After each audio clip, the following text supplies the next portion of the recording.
नमस्कार दोस्तों, आप सबका हार्दिक स्वागत है, अभिनंदन।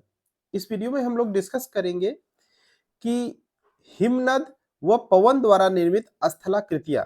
ये एग्जाम में खूब पूछा जाता है कि निम्नलिखित में से कौन सी स्थलाकृति हिमनद द्वारा बनाई गई या पवन द्वारा बनाई गई है या हिमनद व पवन द्वारा नहीं बनाई गई है, ये पूछा जाता है। तो चलिए स्टार्ट करते हैं। हिमनद एवं पवन द्वारा निर्मित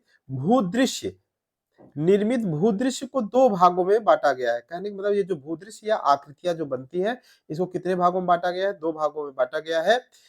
पहला है अपर्दनात्मक भूदृश्य, मतलब ऐसी स्थलाकृति जो अपर्दन से हुई है, और दूसरा होता है निक्षेपात्मक, मतलब उसको डिपोजिट करने से, जमा करने से जो भू दृश्य बनेगा या भू आकृति बनेगी। मतलब एक बार अपर्दन से, दूसरा निक्षेपात्मक, मतलब निक्षेप करके, डिपोजिट करके जो भूदृश्य बनता है उसकी चर्चा होता है। कि कुल मिला के जो दृश्य बनेंगे या जो आकृतियां बनेंगी वो दो प्रकार से बनेंगी, एक तो अपर्दन करके, दूसरा निक्षेपण करके। ठीक है ना? तो अपर्दन वाले को बोलेंगे अपर्दनात्मक भूदृश्य, और जो डिपोजिट करके होगा निक्षेपों का, उसे निक्षेपात्मक भूदृश्य कहा जाएगा। ठीक है। अब पहला प्रश्न है कि पवन द्वारा अपर्दनात्मक भूदृश्य, मतलब wind erosion arid land forms की बात किया जाए क्या क्या आएगा? ऐसे कंडीशन में आता है, इसमें एक ब्लो आउट बनता है, मतलब वातगर्त बनता है। वातगर्त किसका उदाहरण है पूछ लेगा? पवन द्वारा निर्मित अपर्दनात्मक भूदृश्य का उदाहरण है वातगर्त। इसी प्रकार छत्रकशिला भी किसका है? पवन द्वारा। वातगर्त पवन द्वारा, छत्रकशिला पवन द्वारा। पेडी प्लेन कई बार एग्जाम में आया है, पेडी प्लेन जो है ये भी पवन द्वारा है। यार डाग, यार डाग किसका है? ये भी जो है पवन द्वारा है। और ज्यूगेन, ज्यूगेन किसका है? ये भी याद रखना, ज्यूगेन, इसेलबर्ग, ये सब कई बार एग्जाम में आया है। जिसमें सबसे अगर इंपॉर्टेंट की बात किया जाए, जिसको आपको बिल्कुल नहीं भूलना है, तो है आपका कौन सा? वो आपको ध्यान देना, एक तो वातगर्त याद रखना है, छत्रकशिला, फिर आपको याद रखना है पेडी प्लेन। ये भूलना नहीं, टॉप की जो थ्री है ये बिल्कुल नहीं भूलना है आपको, तीनों बहुत इंपॉर्टेंट है। वातगर्त, छत्रकशिला, पेडी प्लेन, फिर ये आपको तीन जरूर याद करना है। बाकी ये भी एग्जाम में एक बार पूछा गया है। इसेलबर्ग, इसेलबर्ग क्या है? तो पवन द्वारा निर्मित स्थलाकृति है। इसेलबर्ग क्या है? पवन द्वारा निर्मित स्थलाकृति है। वातगर्त, छत्रकशिला, पेडी प्लेन, यारडाग, ज्यूगेन और इसेलबर्ग, ये पवन द्वारा पवनों की अपर्दन करने से निर्मित स्थलाकृतियां है, याद रखिएगा। ठीक है।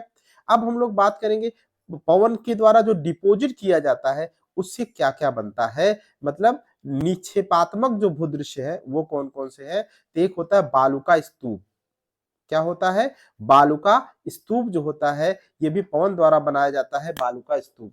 क्लियर है? तो बालुका स्तूप किसके द्वारा बनाया जाएगा? तो पवन द्वारा बनाया जाएगा। और कौन सा बनेगा? बरखान, बालसन, बजादा, लोएस, ये सब किसके द्वारा बनते हैं? ये सब जो है पवन द्वारा निर्मित स्थलाकृति है। वो भी जो है कैसे? उसकी डिपोजिट करने से, जमाव करने से जो है बनता है। पवनों की जमाव करने से क्या बनेगा? बालू का स्तूप बनेगा, बरखान बनेगा, बालसन बनेगा, बजादा बनेगा, लोएस बनेगा। ये सब किसके द्वारा बनेंगे? तो पवन द्वारा इस सब का जो है स्थलाकृति का निर्माण होता है। अब हम लोगों ने ये देख लिया, आपको कौन कौन सा देख लिया? जो पवन द्वारा अपर्दन करने से क्या क्या क्या बनेगा, और पवन द्वारा निक्षेप करने से क्या क्या बनेगा। अब अगले हम लोग डिस्कस करेंगे कि हिमनद द्वारा निर्मित अपर्दनात्मक भूदृश्य, मतलब हिमनद जो होता है वो अपर्दन करने से कौन कौन सा भूदृश्य बनाती है। एक तो लटकती घाटी और नुनाटक। नुनाटक कई बार एग्जाम में आया था, वेरी वेरी मोस्ट इंपॉर्टेंट है।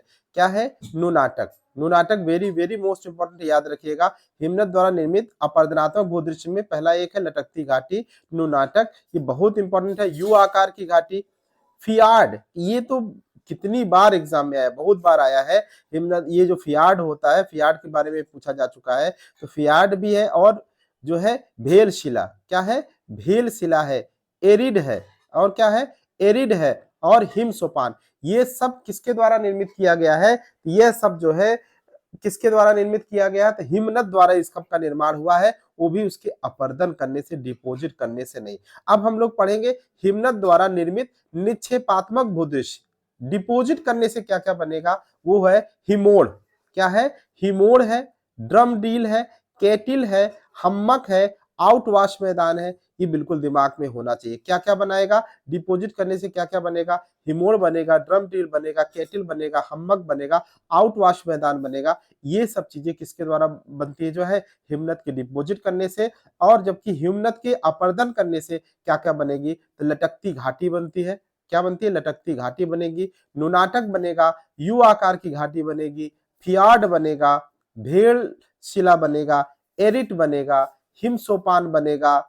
और हिमनद द्वारा निर्मित जो है, अब इसके द्वारा निक्षेप करने से क्या क्या बनेगा? निक्षेप करने से हिमोड़ बनता है, ड्रमडील बनता है, केटिल बनता है, हम्मक बनता है, आउट वाश बनता है। ये सब का निर्माण किसके द्वारा होता है? तो हिमनद के डिपोजिशन से होता है, उनके जमाव से होता है। तो इस वीडियो में हम लोग इतना ही, मिलते हैं नेक्स्ट वीडियो में। Thank you, thanks for watching. स्वस्थ रहिए, मस्त रहिए, पढ़ाई करते रहिए।